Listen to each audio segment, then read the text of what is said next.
ለልማት ስራ የተነቀሉ እንጨቶችን ችግኝ በመትከል ለመተካትና የዳሞታ ተራራን የቱሪዝም መዳረሻ ለማድረግ እየተሰራ መሆኑን የወላይታ ሶዶ ከተማ ከንቲባ ወይዘሮ ታገኝ ኃይለማርያም ገለጹ።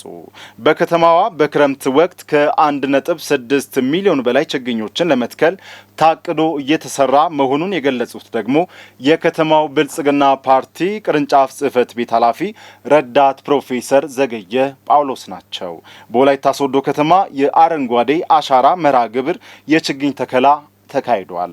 ሃና ደረሰ ተጨማሪ አላት። የክረምት በጎ ፈቃድ አገልግሎት የአረንጓዴ አሻራን በማሳረፍና የተለያዩ አቅመ ደካሞችን በመርዳት የሚታወስ ነው። ከዚህ ጋር ተያይዞ የዘንድሮ የክረምት በጎ ፈቃድ አገልግሎት በወላይታ ሶዶ ከተማ ዳሞታ ተራራ ችግኝ ተከላ ተካሂዷል። የክረምት በጎ አገልግሎት አካል ነው። የአረንጓዴ አሻራ ወጣቱ ማሳረፍ አለበት። አሻራ ነው። ዛሬ እንተክላለን ተክሎ መሄድ ብቻ ስለማያስፈልግ መጥቶም ማየትም ስለሚያስፈልግ ታሪካዊ በሆነችው በሶዶ ከተማ ሻኛ በምትባል የሚታወቀው በዳሞታ ተራራ ላይ ወጥተን እዚህ የተሰሩ ያሉ ልማቶችን በአንድ ጎን እያየን በሌላ በኩል ደግሞ አሻራችን የችግኝ ተከላ መርሃ ግብር ከዘንድሮ በጎ አካል ካቀር ነው በ1.6 ሚሊዮን ያህል ችግኝ በክረምት ወጣት በጎ ብቻ እንተክላለን ብለን ባቀርነው ልክ ዛሬ በዚህ ላይ አሻራችን ወጣቱም ተሰብስቦ አጠቃላይ ከተማችንም ነዋሪም አመራርም አሻራ አሳርፏል። ስለዚህ ሌሎች ተግባራት አሉ። ይሄ አንደኛው የስምርት መስካችን ብቻ ነው። የደም ልገሳ አለ። የቤት ግንባታ መርሃ ግብር አለን። በሁሉም ክፍለ ከተሞች በእቅድ መነሻ እየተሰራ ያለበት አለ። ከዛ ውጪ ድጋፍ ለሚሹ ህብረተሰብ ክፍሎች አሉ። እንደ ከተማችን በጣም ድሃ የሆኑ መብላት ያጡ መጠጣት ያጡ እነዚህን ለይቶ የተለያዩ ቁሳቁሶችን ከአልባሳት ጀምሮ ሌሎች ግብዓቶችም ጭምር በማሰባሰብ የመደገፍ ስራ አንዱ የዘንድሮ የዚህ አካልም ነውና ሶዶ ከተማ አሁን ይሄን የሚያክል ዳሞታን እንደ ሀብት ይዘን አልተጠቀምንም፣ አናውቀውም። ስለዚህ ዳሞታ ምን ይመስላል ዳሞታን እንወቅ በሚል ዛሬ ከአረንጓዴ አሻራ ጋር አስተሳስረን ችግኝ ተከላ በስፋት እያደረግን ያለነው። ይሄ ችግኝ በቀላሉ የተፈጠረ አይደለም። ችግኝ የራሱ የሆነ ኦቨርሄድ ኮስት ያለው ነው።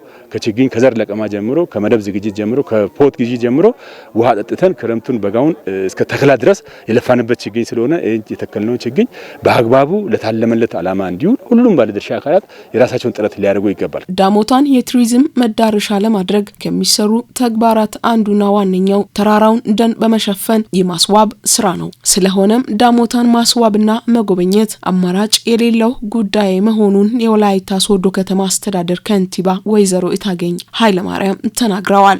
ዳሞታ ጸዳል እንላለን። ወላይታ ሶዶን የዳሞታ ጸዳል የቱሪስት መዳረሻ ለማድረግ በአንድ ከተማ በአንድ ዞን የአንድ የቱሪስት መዳረሻ መሰራት አለበት ተብሎ ቅድም በወንድሞቼም በእህቶቼም ሲገለጽ እንደነበረው ዳሞታን እንግዲህ እያለማን እንገኛለን።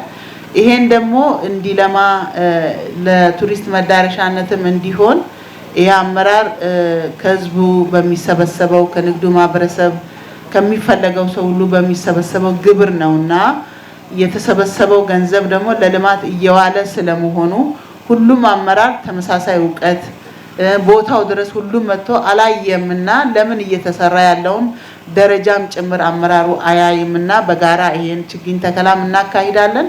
በሌላ መልኩ ደግሞ ለሌላም ለመግለጽም ለመንገርም ቦታው ድረስ ያለውን እየተሰራ ያለውን ልማት መታየት ስላለበት በጋራ ብናይና የጋራ ጊዜ ብናሳልፍ ከ1.6 ሚሊዮን ችግኝ በላይ በክረምት በጎ ፈቃድ አገልግሎት ይተከላል ተብሎ የሚጠበቅ ሲሆን ችግኞች ከሚተከሉባቸው ቦታዎች ዋነኛውና አንደኛው ዳሞታ እንደሆነ የገለጹት የከተማዋ ብልጽግና ቅርንጫፍ ጽህፈት ቤት ኃላፊ ረዳት ፕሮፌሰር ዘገየ ጳውሎስ ይህም ለሀገር ከፍታ ወሳኝ ነው ብለዋል። በጎነት ለኢትዮጵያ ከፍታ በሚል እሳቤ በብልጽግና መሪነት በርካታ እቅዶችን አውጥተን ቅድም እንደተገለጸው ወደ 18 የሚሆኑ የስምርት መስኮች ላይ ስራዎችን እየሰራን እቅድ አቅደን እየተገበረን መተናል። ከዚህም አንጻር ዛሬው ቀን በዳሞታ ተራራ ላይ በዳሞታ ቀበሌ ውስጥ የምናካሂደው በጎነት ለኢትዮጵያ ከፍታ አካል የሆነው የችግኝ ተከላ መርሃ ግብር ወደ 1.6 ሚሊዮን ችግኝ ለመትከል ካቀድነው መካከል አንዱ ስለሆነ